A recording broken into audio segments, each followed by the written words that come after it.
Question number 23 में क्या बोला गया है, एक आप ध्यान देना। बोला गया है कि किसी स्कूल के विद्यार्थियों ने स्कूल के वार्षिक दिवस के उपलक्ष्य में स्कूल के सीधे मार्ग पर रंगीन झंडियां लगाकर स्कूल को सजाने का निर्णय लिया। वार्षिक महोत्सव में बात है, उनके पास 27 झंडियां थी। बच्चों के पास कितनी झंडियां थी? 27, जिन्हें प्रत्येक 2 मीटर के अंतराल पर लगाया जाना है। 27 झंडियां हैं और जिन्हें प्रत्येक 2 मीटर के अंतराल पर लगाया जाना है। 2 मीटर का अंतराल जानते हो कि 2 मीटर की डिस्टेंस पर लगाया जाना है, सही है।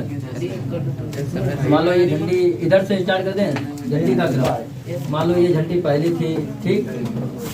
अब झंडी कैसे बनेगी वो तुम समझो। यहाँ पर एक पहली झंडी थी, यहाँ पर दूसरी झंडी थी, यहाँ पर तीसरी थी, ठीक। अब प्रत्येक 2-2 मीटर के अंतराल पर है। कितने मीटर के अंतराल पर है? ऐसे ही आगे तक है। बोला ये गया है, आगे देखना थोड़ा। बोला गया है कि इन झंडियों के बीचों बीच इस झंडी के स्थान पर एकत्रित कर लिया जाता है। इन सभी झंडियों को बीचों बीच में एकत्रित किया जाता है। अच्छा ये बताओ, 27 झंडियां हैं। कितनी झंडियां हैं? 27। कैसी संख्या? विषम की सम? ये विषम संख्या है। जब भी मध्य वाली चीज निकालनी हो तो विषम के लिए हमने क्या फार्मूला बताया? n प्लस 1/2 पद, ऐसे तो बताया था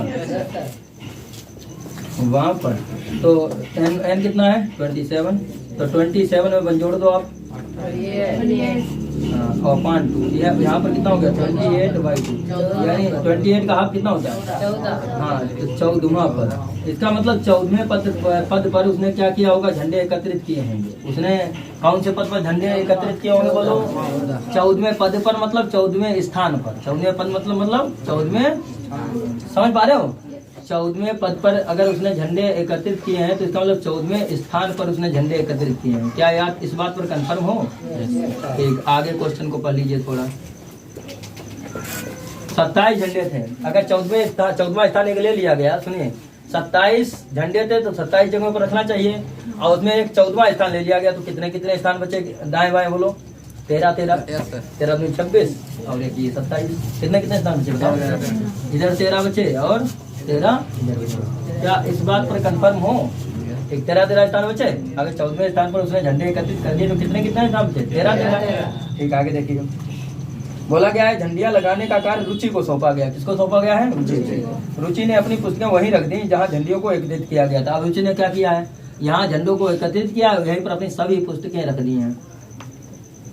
रुचि ने क्या किया? यहाँ पर झंडों को एकत्रित किया और यहाँ पर सभी पुस्तकें रख दी। क्या समझ में आ रहा है? इतना समझ में आया कि रुचि ने क्या किया है कि जहाँ पर झंडे एकत्रित किए हैं वहाँ पर क्या कर दिया है? सभी पुस्तकें रख दी हैं। अब क्या होगा देखो ध्यान से, क्या बोला गया? उसने इस कार्य को पूरा करने तथा अपनी पुस्तकें ले जाने के लिए कुल कितनी दूरी तय की? अब देखो, कार्य को भी पूरा करना है, अपनी पुस्तकों को भी ले जाना है। अर्थात देखना ध्यान से, पहले कार्य को पूरा करने के लिए वो लास्ट छोर तक जाएगी नहीं जाएगी? ये बताओ। पहले जाएगी। अगर इधर से इधर वाला कार्य पूरा कर रही है तो 2-2 मीटर का अंतराल है, यानी 2 मीटर 2 मीटर 2 मीटर 2 मीटर, प्रत्येक अंतराल कितने कितने मीटर का बताओ? 2-2 मीटर का। तो सुनिए पहले, तो इसका मतलब ये हुआ कि अगर वो यहाँ पर 2 मीटर दूरी चल के आई है, 2 मीटर दूरी चल के आई है तो 2 मीटर फिर से चल पीछे बैक हो जाएगी। क्यों? पुस्तकों को उठाएगी भी तो जाएगी करके। क्यों? पुस्तकों भी उठा रही है और दूरी भी तय कर रही है। एक झंडी लगा रही है। हाँ, तो वहाँ पर एक झंडी ले जाएगी तो 2 मीटर चल के जाएगी और फिर 2 मीटर पीछे बैक होकर के पुस्तक को उठाएगी। तो कुल कितनी दूरी हो जाएगी? पहली बार 4 मीटर। कितनी हो जाएगी? एपी किस प्रकार बनेगी देखना। पहली दूरी कितनी हो गई? 4 मीटर। क्या इस बात पर कंफर्म हो? ठीक, अगली दूरी कितनी हो जाएगी देखना। अब क्या है कि फिर से अब इस 2 मीटर के पास जाएगी तो फिर से 2 और 2 4, अब 4 लौटेगी। कितनी होगी? 8 मीटर। तो इसमें अंतर देख लो कितने का अंतर है? 4 में 4 जोड़ा 8 होता है, तो 8 में 4 जोड़ो 12 में 4 जोड़ा। इस प्रकार कहाँ तक जाएगी? 13वीं झंडी तक। इस प्रकार 13वें स्थान तक जाएगी। कहाँ तक जाएगी? 13वें स्थान तक, मतलब 13वें पद तक। 13वें स्थान तक मतलब 13वें पद तक जाएगी। क्या पदों की संख्या तुम्हें कन्फर्म हुई? 13वें पद तक जाएगी, यानी पदों की संख्या n बराबर कितना है बोलो? यानी = 13 है। बता रहा है ले जाने में कुल कितनी दूरी तय करेगी। कुल की जब भी बात आ जाए तो बात आती है योगफल की। किसकी बात आती है? कुल की बात आ जाए तो योगफल की बात आती है। तो SN का फार्मूला बताओ थोड़ा। SN का फार्मूला क्या होता है? n/2 अच्छा, जब पद मालूम होता है a + tn होता है। 13वां पद मालूम नहीं, लास्ट पद मालूम है, वो तो 13वां पद है। 13 पद है, 13 पद थोड़ी ना है, 13वां स्थान है। तो 2a + n - 1 × चलो ठीक, कितने पदों का योग चाहिए? 13। तो यह 13 इक्वल टू n के प्लेस कितना रखना चाहिए? 13/2 इंटू 2 इंटू a की वैल्यू कितनी है? प्रथम पद होता है वो a होता है, a कितना है? 4 और प्लस n कितना है? 13 माइनस 1 इंटू d क्या होता है? डिफरेंस कितने का चलता है? 4 में 4 जोड़ा 8 में 4 जोड़ा 12 में 4 जोड़ा 16, यानी डिफरेंस कितने का चल रहा है? 4। इस बात पे कंफर्म हो? यहाँ देखना 13/2 और 2 4 जा 8 और 13 में बन गया 12 और 12 का 4 में बच्चों मल्टीप्लाई कर तो 13/2 मल्टीप्लाई बाई यहाँ पर 8 और प्लस बाद 48 में बच्चों 8 जोड़ दो 56 तो 13/2 मल्टीप्लाई बाई 56 अब 56 में 2 को डिवाइड कर दो यानी 2 दूनी 28 में 13 का गुणा कर दो 13 96 के 6 हासिल लगे 9 13 दूनी 26 और 9 35 भाई 13 के 96 6 हासिल लगे 9 और 13 दूनी 26 और 9 26 30 और 35 यानी 356 मीटर की दूरी तय हो गई इधर से। अब वो तो दोनों अब इधर से तय करेगी तो उधर भी तो झंडिया लगाएगी, तो दोनों तरफ से कितनी दूरी हो जाएगी? दोनों तरफ से तय की गई कुल दूरी। अब तो 2 से गुणा हो जाए सीधे, है कि नहीं भाई? दूरी तो उतनी है, तो क्या हो जाए? 2 से दोनों तरफ गुणा हो जाए, तो दोनों तरफ की तय की गई कुल दूरी, दोनों तरफ की तय की गई कुल दूरी, तय की गई कुल दूरी एक से बहुत दस आ रही।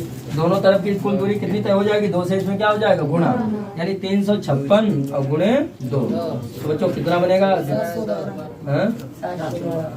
दुचंग बार 2 हाथ लगाएगा 5 10 11 के हाथ लगाए 2 3 6 7 712 मीटर की दूरी तय हो जाएगी। ठीक है, देखिए अच्छा यहाँ पर हो गया 13/2 मल्टीप्लाई बाई। अब देखो 48 में आज जोड़ो 56 2 दूनी 4 2 8 13 8 104 के 4 हासिल लगे 10 13 8 104 हासिल लगे 10 और 13 दूनी 26 और 10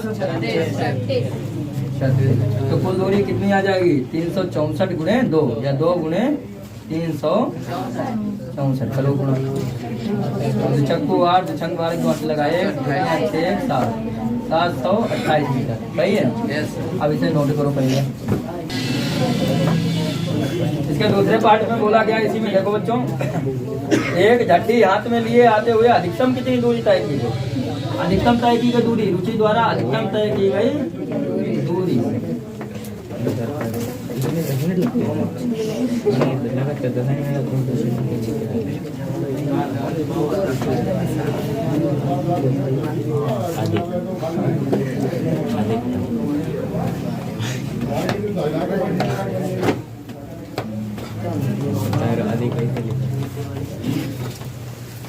द्वारा अधिकतम तय की गई दूरी कितनी हो जाएगी? 13 इधर से 13 उधर से कितनी हो गई? 13 दूनी 26 मीटर हो गई।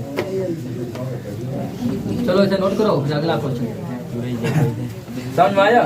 अगले क्वेश्चन पर ध्यान दो। अगले क्वेश्चन में ध्यान देना, किसी ए से प्रारंभ करते हुए केंद्र ए से प्रारंभ करते हुए बारी बारी से केंद्रों ए और बी को लेते हुए त्रिज्याओं 0.5 सेंटीमीटर 1.0 सेंटीमीटर 1.5 सेंटीमीटर 2.0 सेंटीमीटर वाले उत्तरोत्तर अर्धवृत्तों को खींचकर एक सर्किल बनाया गया है। किसको खींच करके? अर्धवृत्तों को खींच कर। देखो बच्चों कहाँ से चालू स्टार्ट कहाँ से किया? केंद्र ए को केंद्र माना, किसको?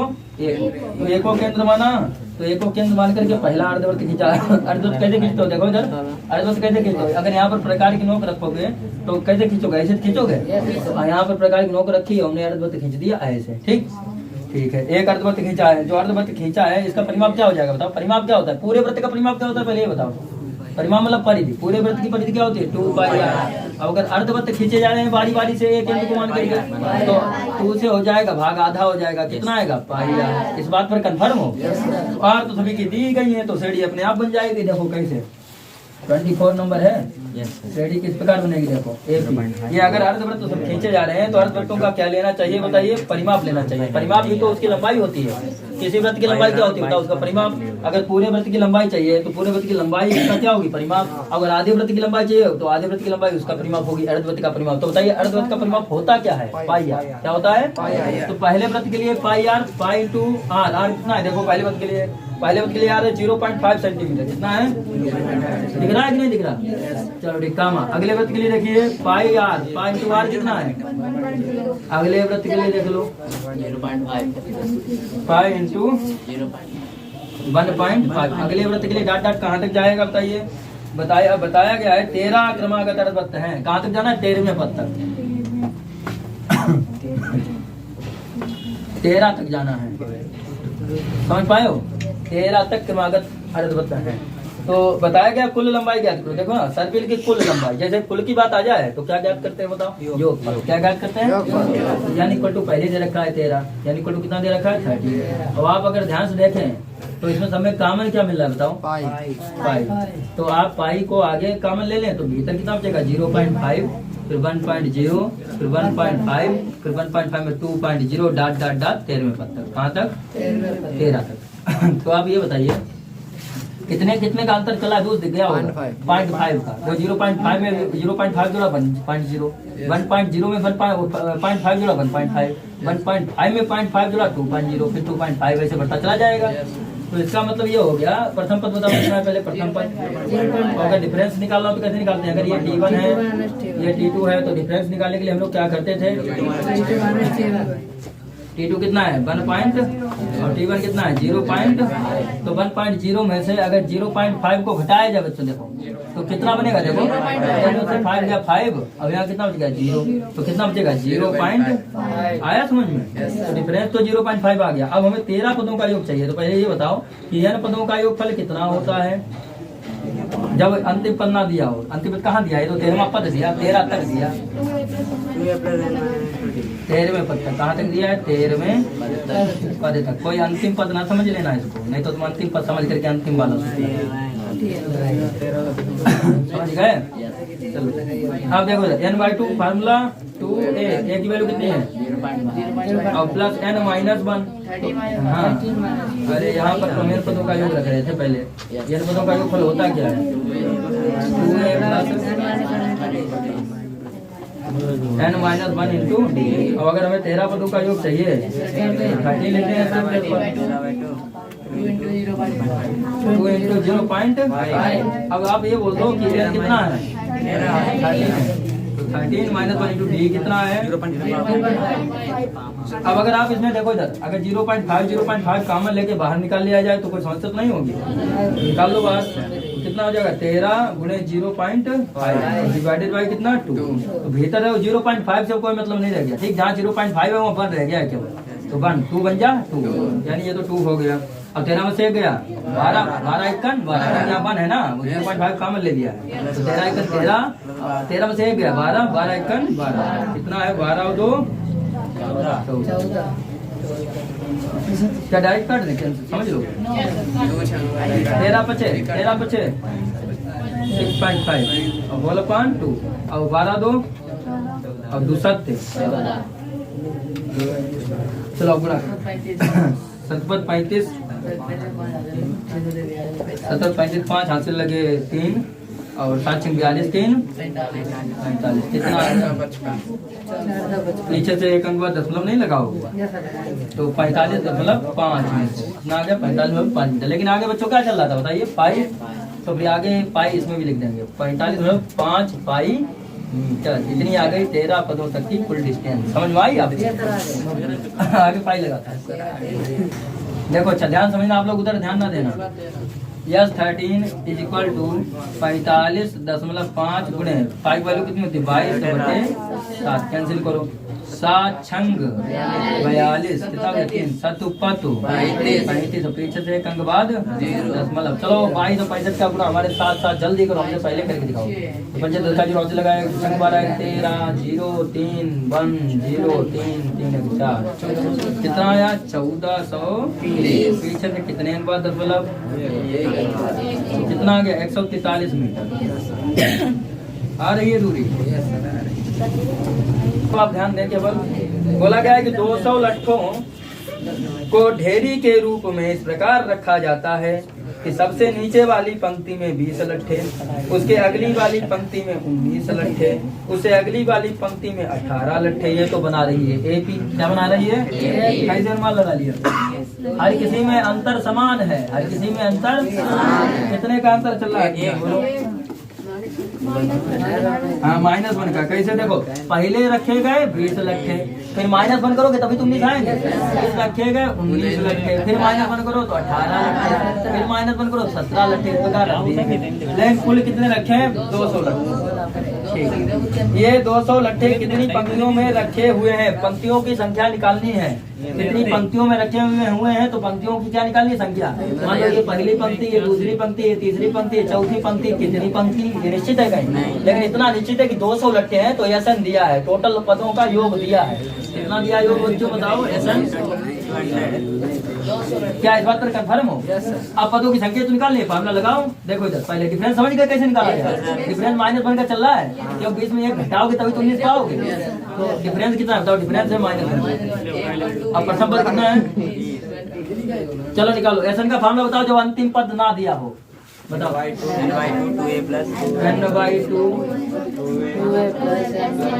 2a+n -1 × d।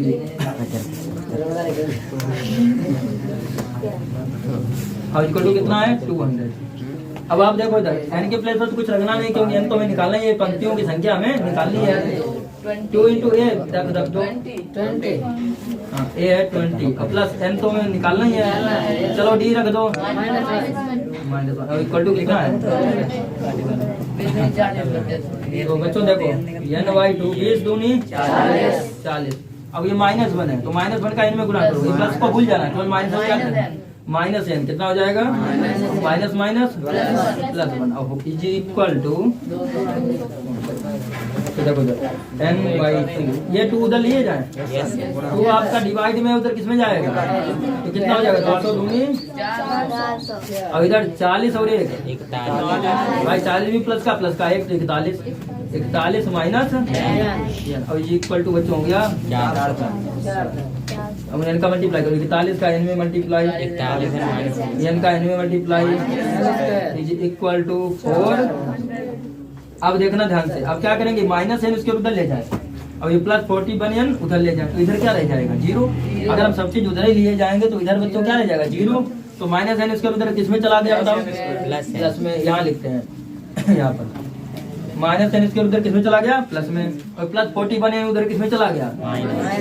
-41 × n। अब ये देखो उधर तो प्लस का पहले से था 400, उधर तो था ही पहले से, उधर उसका पक्षांतर नहीं करना। 400 का कोई पक्षांतर करना बताओ? नहीं करना। सही है। और इधर वाला जो 0 था उसको उधर भेज दिया। सही है। क्या होता है?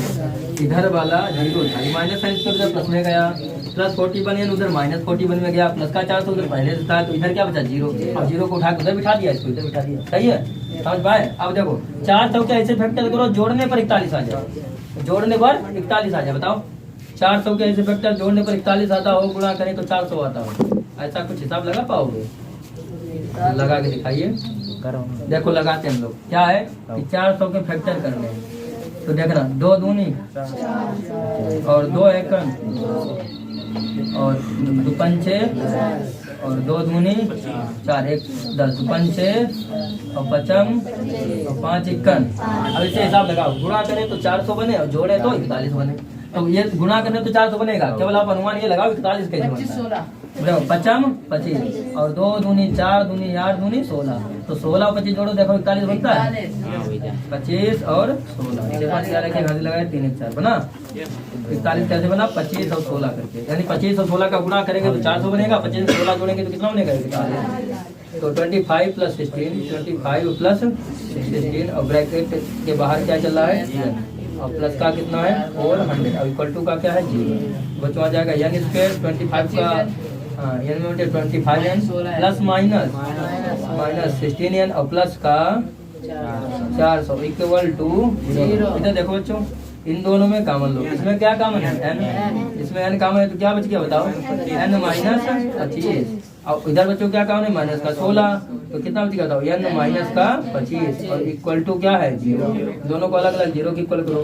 पहले तो n माइनस 25 इक्वल टू 0 कर दो, तो माइनस 25 उधर किस में जाएगा, हाँ तो माइनस 25 बच्चों चला जाएगा प्लस में। फिर देखो n माइनस 16 को 0 के इक्वल कर दो, तो माइनस 16 उधर किस में जाएगा प्लस में। लेकिन इसमें मान्य कौन सा होगा, मान्य कौन सा होगा, ये बात थोड़ी सोचने वाली है। दोनों मान्य होंगे, पहले इतना नोट करो फिर बताते हैं, पहले इतना नोट कर लो। अब बताइए फार्मूला क्या होता है, वही एसन वाला क्या होता था n/2, तो 25/2 फिर 2a n माइनस 1 n कितना है 25, अब इंटू d कितना है, अब इज इक्वल टू 200। सुनिए 25/2 तो ऐसे रहेगा, इधर बेच दूनी 25 में गया प्लस माइनस 25 में गया 24, और इसको कितना चला है, इधर देखो 25/2 40 24 गया 16, इधर कितना है 2 अट्ठे 25 अट्ठे 25 अट्ठे, ये तो 2 आ गया 6, तो ये भी सही है, तो सही है। अब उसको सोचो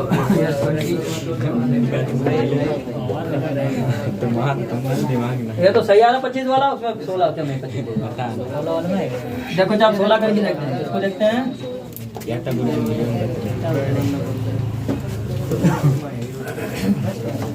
इधर देखो ये सही है किया, देखो 2a plus n minus 1 to d, 25 20 40 25 गया 24 प्लस में 24 16 40 24 गया 16 सही है ना।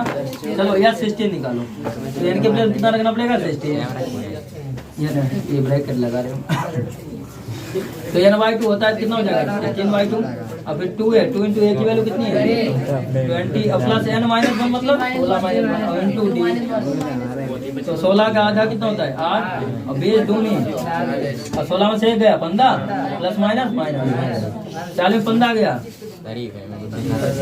25 अट्ठे, ये तो दोनों सही मालूम पड़ रहे हैं, हाँ चलो ठीक है। अब आगे नेक्स्ट पढ़ते हैं, फिर मालूम पड़ेगा। सबसे ऊपरी पंक्ति में कितने लट्ठे हैं ये पता लगा रहे हैं, तो सबसे ऊपरी पंक्ति में लट्ठों का पता लगाने के लिए सबसे पहले 16 लट्ठों तक ले जाएं। कहाँ तक ले जाएं 16 लट्ठों तक। तो सबसे ऊपरी पंक्ति में कौन सा लट्ठा था पहले 16वां, और फिर कौन सा था 25वां, तो इसमें कौन सा सही होगा पहले ये बात का पता लगाएं कि 16वां लट्ठा सही होगा कि 25वां लट्ठा सही होगा। बताओ 16वां लट्ठा निकालेंगे तो T16 लिखेंगे, जब 16वां पद निकालते हैं तो क्या लिखते हैं T16, और 16वां लट्ठा निकालना है कि 16वां लट्ठा वहाँ पर है तो क्या लिखेंगे T16। तो T16 कितना होता है a प्लस a की वैल्यू कितनी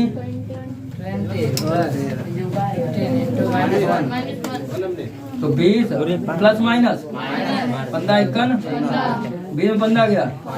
लास्ट ऊपरी वाली पंक्ति में 5 लट्ठे हैं, कितने हैं चलो अच्छा 25 को रखते देखते हैं कि 25वां लट्ठा कितना आता है। 25वां लट्ठा अगर समझ लो इसे डिफरेंट आता है तो पता लग जाएगा। देखो कितना हो जाएगा a प्लस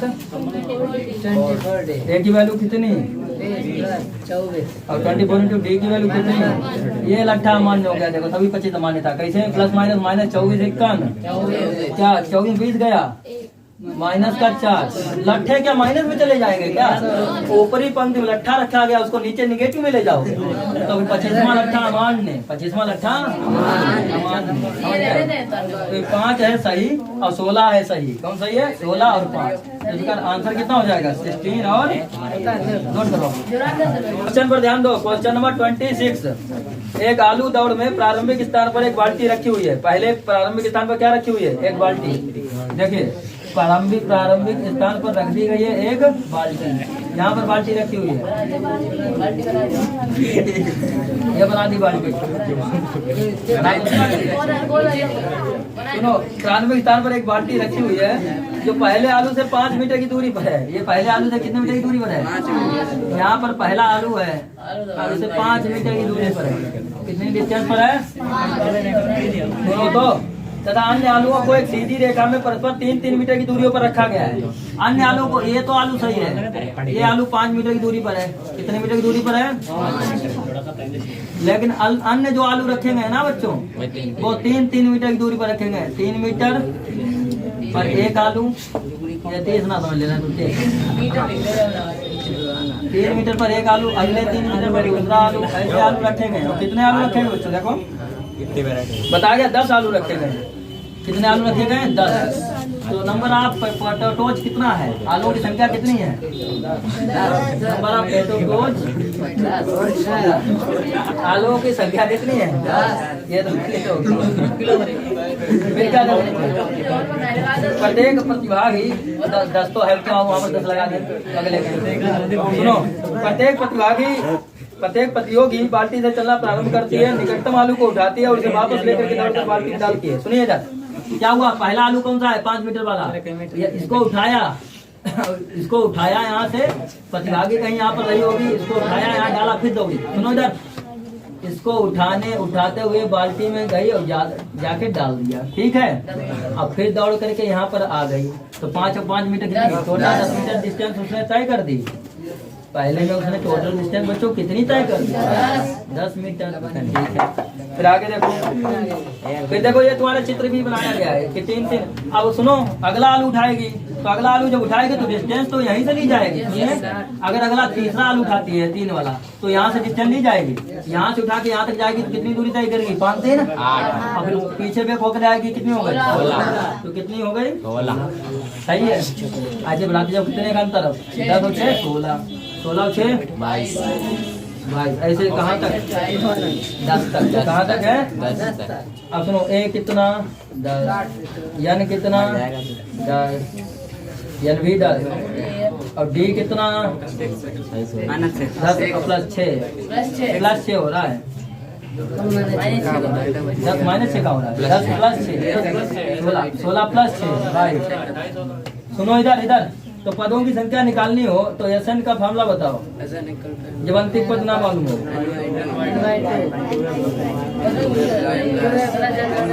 जब अंतिम पद ना दिया हो, अंतिम पद 2a प्लस तो ठीक, एन के प्लस कितना रखना है? 2 इंटू a कितना? एन के स्थान कितना रखना और डी के स्थान कितना रखना?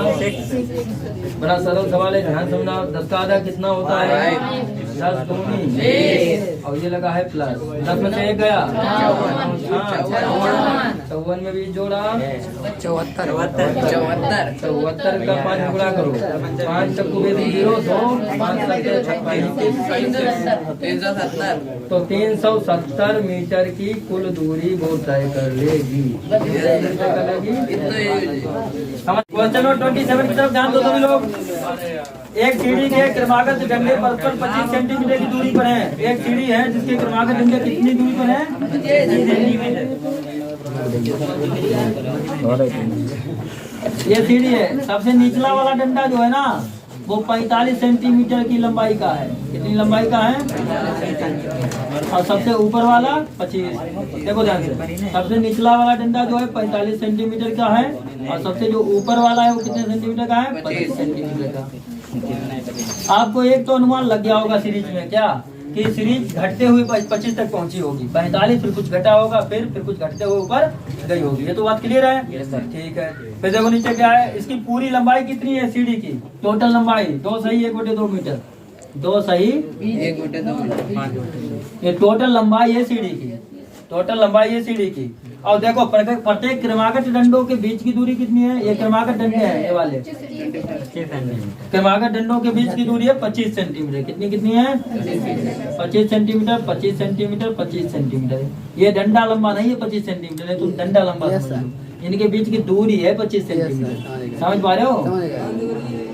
ये डंडा ना लंबा समझ लेना 25 सेंटीमीटर। समझ पा रहे हो नहीं? क्रमागत दूरी है 25 सेंटीमीटर, मतलब ये इन दोनों के बीच की दूरी है ऐसे, मतलब ये 25 ये 25 ये 25 ये 25। समझ गए? क्रमागत डंडों के बीच की दूरी नहीं ऐसे कितनी है? 25। ये बताइए, अगर इसमें डंडों की बताया क्या गया, डंडों को बनाने के लिए लकड़ी की कितनी आवश्यकता होगी, कितनी लंबाई की लकड़ी की आवश्यकता होगी, यानी डंडों को बनाने के लिए कितनी लंबी लकड़ी चाहिए? तो लंबी लकड़ी चाहिए। इसका मतलब ये हुआ कि अगर बहुत बड़ा लंबा लट्ठा जैसा रहा होगा तो उसमें से छोटे छोटे डंडे काट काट करके सीढ़ी बनाई गई होगी। तो उसमें लट्ठा तो वो टोटल था, टोटल में कुल था, यानी कुल योग निकालना मेन चीज क्या निकाला? योग। क्यों? उसी सब सीढ़ी डंडे निकाले गए हैं। तो योग निकालने के लिए आपसे क्या होता है कि पदों की संख्या मालूम हो, कि कितने डंडे ऊपर तक गए इनकी संख्या मालूम होनी चाहिए, यानी डंडों की संख्या मालूम होनी चाहिए। तो सबसे पहले क्या जरूरी हो जाता है बताओ बच्चों, डंडों की संख्या निकालना, डंडों की।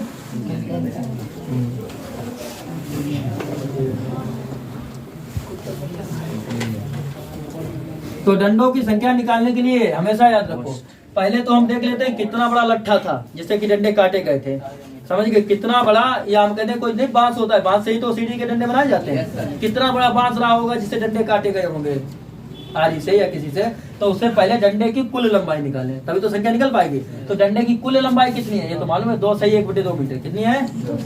2 सही 1/2 मीटर।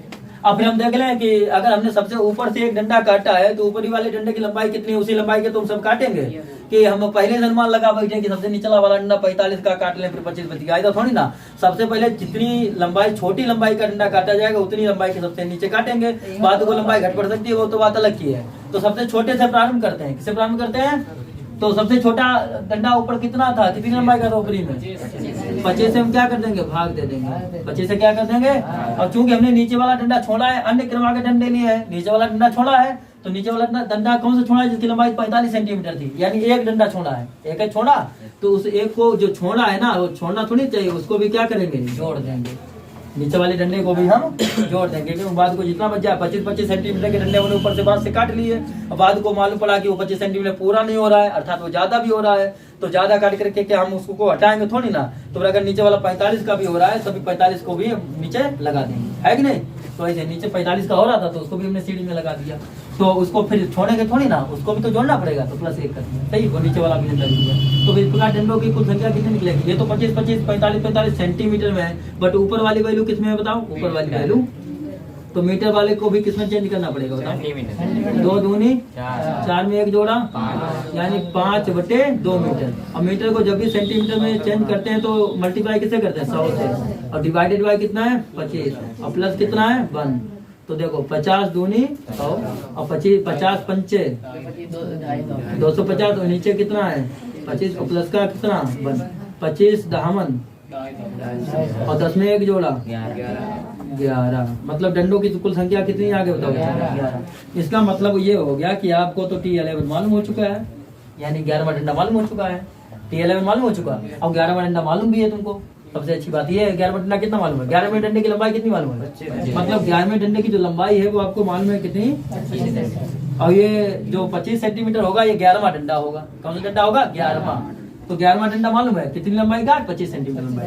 अच्छा ये बताओ T11 मतलब 11वां पद, और 11वां पद क्या होता था, याद है, A + 10D = 25, और A मीन्स प्रथम पद, प्रथम पद मतलब पहली सीढ़ी की डंडे की लंबाई कितनी है 45, यहाँ कितना रख दिया 45 + 10 × D = 25, ये प्लस 45 है उधर किसमें जाएगा, तो 10D = 25 माइनस का 45 में से 25 हटाओ माइनस का 20, ये 10 गुणा में तो किसमें जाएगा, तो D की वैल्यू बच्चों कितनी आ जाएगी -20/10 -20/10, तो 10 2 जा, D की वैल्यू कितनी आ गई।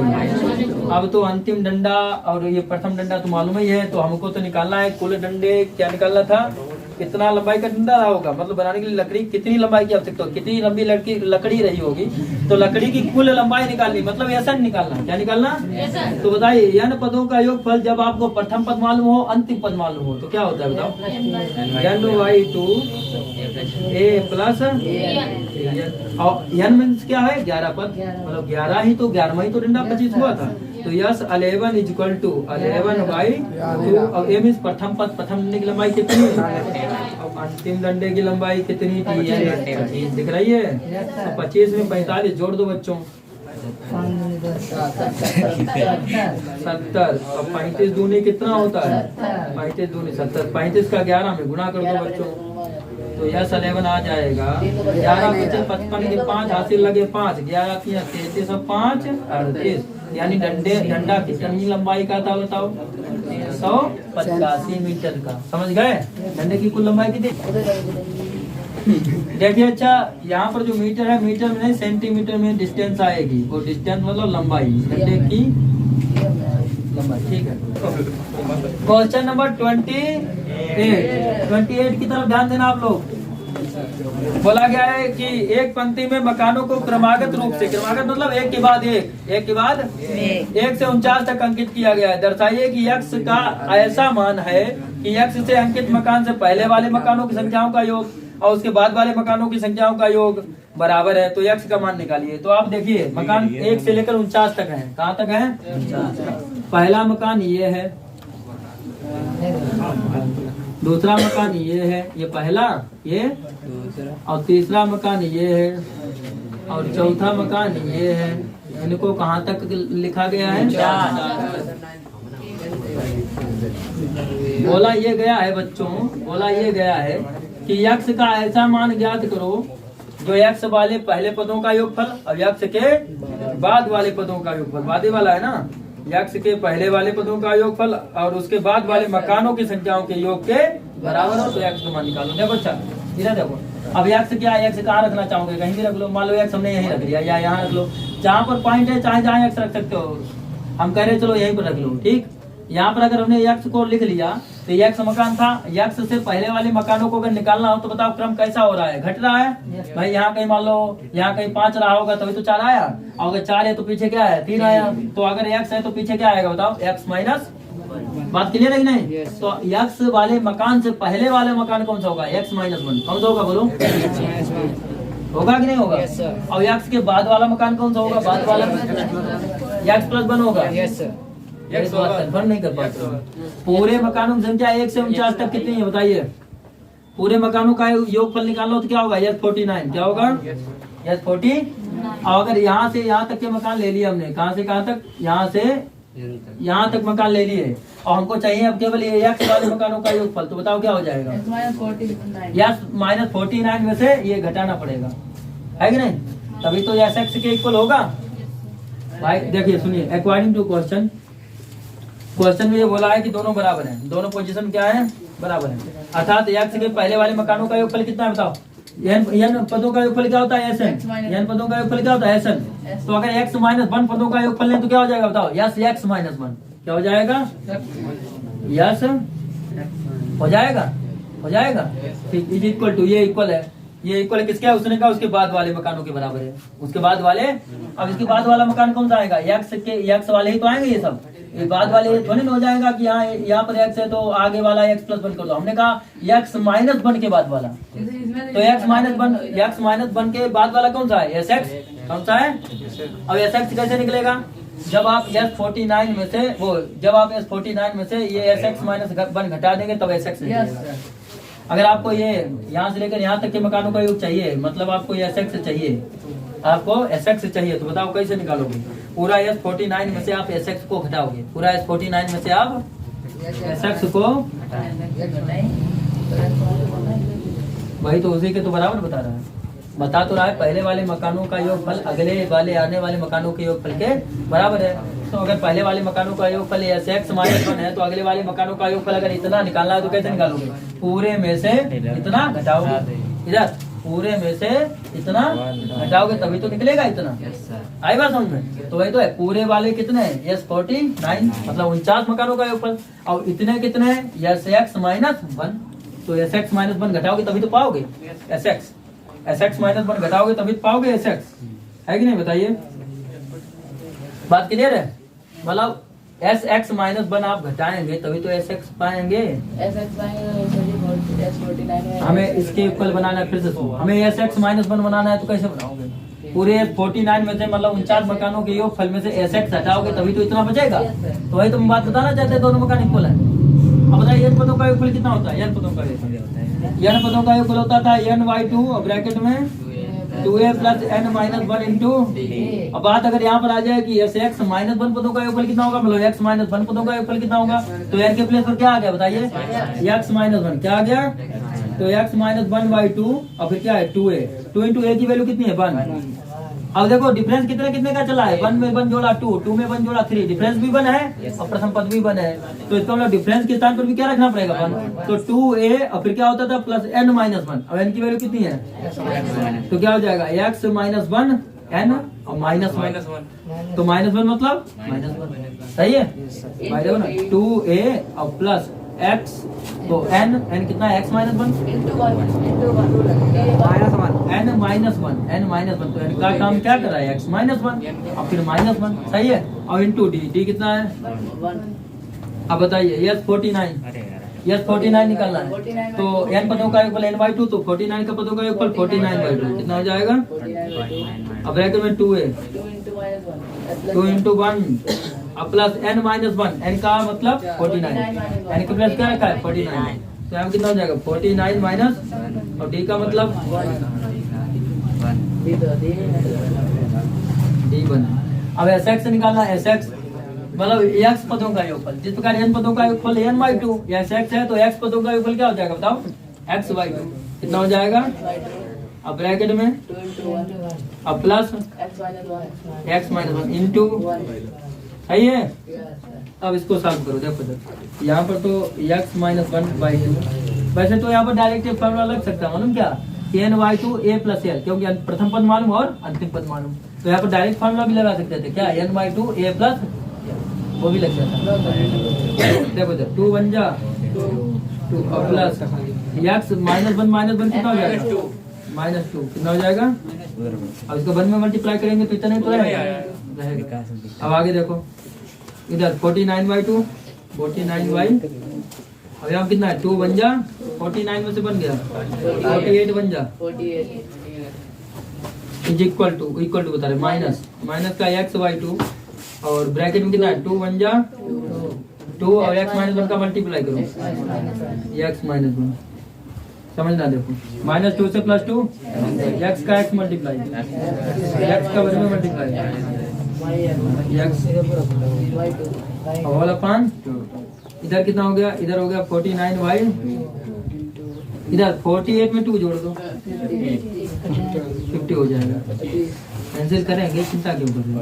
इधर x/2 ये 2 में से बन गया साय का 1 बचेगा बताओ प्लस सही है। अब आप देखो 25 दूनी यहाँ पर कितना है यहाँ पर है x² माइनस xy अब इज इक्वल टू कितना है देखो 49 25 का गुणा करो 25 अट्ठे 200 होता है 25 अट्ठे और 25 नेमा 225 का हासिल लग गया 22 समझ पा रहे हो 25 चक्कू और 22 जोड़ो सही है। अब देखो इधर देख लो x का मल्टीप्लाई करो इसमें इतने भी तक ना माइनस आने से रखना x का x में x और x का 1 में होल अपॉन सही है। अभी पूरा टर्म माइनस में तो इधर किस में आएगा ये पूरा टर्म माइनस में तो इधर किस में आएगा प्लस में आएगा। अगर ये पूरा टर्म माइनस में तो इधर किस में आएगा प्लस में कितना हो जाएगा ये हो जाएगा x² माइनस का x होल अपॉन 2 और ये माइनस में है plus x² plus x whole upon उधर कितना बचा बताओ 1225 उधर कितना बचा हर समान है हर दिख रहे समान तो ऊपर ऐसे जोड़ दो फिर तो देखो x² माइनस का x प्लस का x² और प्लस का x और इक्वल टू कितना है 1220 माइनस x है प्लस x और x² 2x² / 2 इक्वल टू कितना हो गया 1200 2 से 2 स्क्वायर उधर किस में बदल जाएगा स्क्वायर बदल जाएगा स्क्वायर रूट में स्क्वायर रूट ऑफ 1225 किसका होता है 35 का किसका होता है तो मकान संख्या कितनी आ गई 35 मकान संख्या कितनी आ गई नोट कर लो मकान संख्या क्या है x का मान ध्यान दे बच्चों। लास्ट क्वेश्चन देखें सभी लोग षष्ठी किताब की तरफ ध्यान दो। एक फुटबॉल मैदान में एक छोटा चबूतरा है फुटबॉल मैदान में एक छोटा चबूतरा है नीचे दिख भी रहा होगा जिसमें 15 सीढ़ियां हैं सीढ़ियां दिख रही है ऐसे 15 सीढ़ियां बनी हुई हैं। इन सीढ़ियों में से प्रत्येक की लंबाई 50 मीटर उसने तुरंत बता दी प्रत्येक सीढ़ी की लंबाई कितनी है तो लंबाई के स्थान पर रख देंगे 50 मीटर लंबाई में लेंथ कितनी है बताओ 50 मीटर। फिर क्या बोला देखो फिर बोला है और ठोस कंक्रीट की बनी हुई है ठोस कंक्रीट की प्रत्येक सीढ़ी में 1/4 मीटर की चढ़ाई है। 1/4 मीटर की चढ़ाई का मतलब क्या होता है? ऊंचाई। जैसे कि अगर पहली सीढ़ी है तो इतनी ऊंची पर है, दूसरी सीढ़ी तो और थोड़ी ऊंचाई बढ़ गई, तीसरी सीढ़ी और ऊंचाई बढ़ गई। अगर पहली सीढ़ी 1 गुनी है तो दूसरी सीढ़ी 2 गुनी हो गई, तीसरी सीढ़ी 3 गुनी हो गई। जैसे जी नहीं देख लो, जिन्हें पहले सीढ़ी की ऊंचाई ऐसे होगी और दूसरी सीढ़ी नीचे से ऊंचाई नापना 2 गुनी हो गई, तीसरी सीढ़ी की 3 गुनी हो गई, बढ़ती चली गई। तो ये ऊंचाई कितनी बताइए? लंबाई और ऊंचाई कितनी है? 1/4। और फिर उधर देखो अगला फैलाव मीन्स चौड़ाई। चौड़ाई कितनी है? 1/2। चौड़ाई है आपकी 1/2 मीटर। तो इस चबूतरे को बनाने में लगी कंक्रीट का कुल आयतन ज्ञात कीजिए। चबूतरे में जो कंक्रीट लगी होगी तो उस कंक्रीट में जितनी भी कंक्रीट लगी होगी वो सब टोटल योगफल निकालना। क्या निकालना आपको? योगफल। कंक्रीट मीन्स टोटल योगफल। तो टोटल योगफल कैसे निकालेंगे हम लोग, ये बात देखनी है। तो ये पहले बताइए, ये जो चबूतरा होता है ये किस प्रकार का होता है? घनाभाकार होता है नहीं? चबूतरा कैसे बनता है? चबूतरा हमेशा घनाभाकार बनता है। चबूतरा बनता तो ऐसे। चबूतरा देखा कभी? नहीं देखा। कैसा होता है? घनाभाकार होता है। कैसे घनाभाकार होता है? उसमें लंबाई भी होती है, उसमें चौड़ाई भी होती है, उसमें ऊंचाई भी होती है, तो घनाभाकार होता है। तो घनाभाकार चबूतरे का आयतन क्या होता है बताओ? लंबाई गुणे चौड़ाई गुणे ऊंचाई। तो ठीक, ये जो यहाँ पर सीढ़ियां बनाई गई है, प्रत्येक सीढ़ी देखो घनाभाकार होगी नहीं होगी? खुद देख लो, है घनाभाकार? क्योंकि उसमें लंबाई भी है ऐसे, क्योंकि उसमें चौड़ाई भी है ऐसे, क्योंकि उसमें ऊंचाई भी है। देख लो ना, प्रत्येक चीज सामने, प्रत्येक सीढ़ी सामने, प्रत्येक सीढ़ी एक घनाभाकार है। कैसी है? क्योंकि उसमें लंबाई चौड़ाई ऊंचाई है। तो अगर हमें कुल कंक्रीट का आयतन ज्ञात करना है बच्चों, देखो इस चबूतरे में बनाने में लगी कुल कंक्रीट का आयतन। तो चबूतरे को बनाने में लगी कुल कंक्रीट का आयतन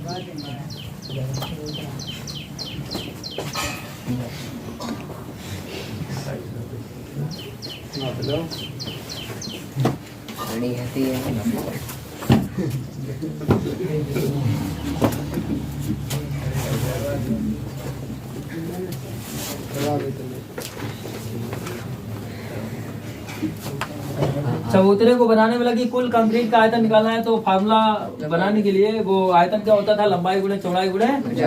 तो पहले लंबाई कितनी बोलो? और चौड़ाई कितनी है? और ऊंचाई कितनी है? अब परिवर्तन किसमें होगा बताओ? लंबाई चौड़ाई में कि ऊंचाई में? अब सीढ़ियां जो बढ़ती जा रही है ऊपर को, उसमें किसमें परिवर्तन हो रहा है? लंबाई चौड़ाई में तो कोई परिवर्तन हो नहीं रहा, तो किसमें हो रहा? भाई लंबाई जो सीढ़ी की तय है वो है ऐसे ऐसे। देखो सब सीढ़ी ऐसे ऐसे होंगी ऊपर से, उनकी लंबाई ऐसे ऐसे है कि नहीं? देखो अगर सीढ़ी इस प्रकार बनाएगा तो लंबाई ऐसे और चौड़ाई ऐसे है। तो लंबाई चौड़ाई में कोई अंतर नहीं हो रहा। अंतर किसमें हो रहा है? ऊंचाई में। ऊंचाई बढ़ती जा रही है। देखो नीचे वाली सीढ़ी कुछ इतनी ऊंची और नीचे से अगली वाली सीढ़ी कुछ इतनी ऊंची। देखो ना, तो परिवर्तन कितने हो रहा है ऊंचाई में? अगर पहली सीढ़ी 1 गुनी है तो दूसरी कितनी हो गई? 2 गुनी, तीसरी कितनी हो गई? 3 गुनी, चौथी कितनी हो गई? 4 गुनी। तो लंबाई चौड़ाई जो है वो तो फिक्स है, यानी लंबाई चौड़ाई में कोई अंतर नहीं। अंतर किसमें बढ़ता जा रहा है? ऊंचाई में। तो लंबाई 50 मीटर, चौड़ाई थी 1/2। चौड़ाई कितनी थी और ऊंचाई कितनी थी? 1/4। तो परिवर्तन तो ऊंचाई में होगा, लंबाई चौड़ाई में परिवर्तन नहीं होगा। तो देखो अगले में लंबाई कितनी उतनी रहेगी, चौड़ाई भी उतनी ही रहेगी। परिवर्तन किसमें हो जाएगा? ऊंचाई में। पहले 1/4 की कितनी हो जाएगी? 2/4 कितनी हो जाएगी बताओ? हो जाएगी कि नहीं हो जाएगी? ठीक, अगली कितनी हो जाएगी? 50 गुणे। देखो इधर लंबाई में परिवर्तन नहीं, चौड़ाई में परिवर्तन नहीं। तो अगली सीढ़ी की ऊंचाई कितनी हो जाएगी? 3/4। सीढ़ियां हैं कितनी? इसमें कितनी लगाई गई है? देखिए इसमें 15 सीढ़ियां लगाई गई हैं। कितनी? तो डाट बताओ, सबसे लास्ट वाली सीढ़ी की लंबाई कितनी हो जाएगी? तो लंबाई तो उतनी रहेगी, लंबाई तो उतनी है। कितनी है बताइए बच्चों? 50। यहाँ पे डाट लगाया है, उधर वाला डाट इधर ले आया। 15 तो 15। ये देखो ध्यान से, पहले वाले की लंबाई फिक्स है, चौड़ाई में भी कोई अंतर नहीं, लंबाई में भी कोई अंतर नहीं। तो चौड़ाई में अंतर हो रहा है लास्ट वाली सीढ़ी की, और चौड़ाई में ऊंचाई में अंतर हो रहा है। तो लास्ट वाली सीढ़ी की ऊंचाई कितनी हो जाएगी? 15 अब तुमको ये तो मालूम है कि नंबर ऑफ टर्म्स कितने हैं? 15। पदों की संख्या कितनी ले जानी? ये तो बात क्लियर है। तो अगर आपको यह 15 निकालना हो, इधर अगर आपको अब यह 15 निकालना हो तो आप कैसे निकालेंगे? प्रथम पद लेंगे, और नहीं तो पहले 15 निकालने के लिए पहले इसमें कॉमन ले लो। कॉमन क्या मिला बताओ? 15 × 1/2, 50 × 1/2, 50 × 1/2, लास्ट में भी 50 × तो आपको हर जगह कॉमन क्या दिख रहा है बताओ? 50 × 1/2। ठीक है, भीतर क्या बच गया बताओ?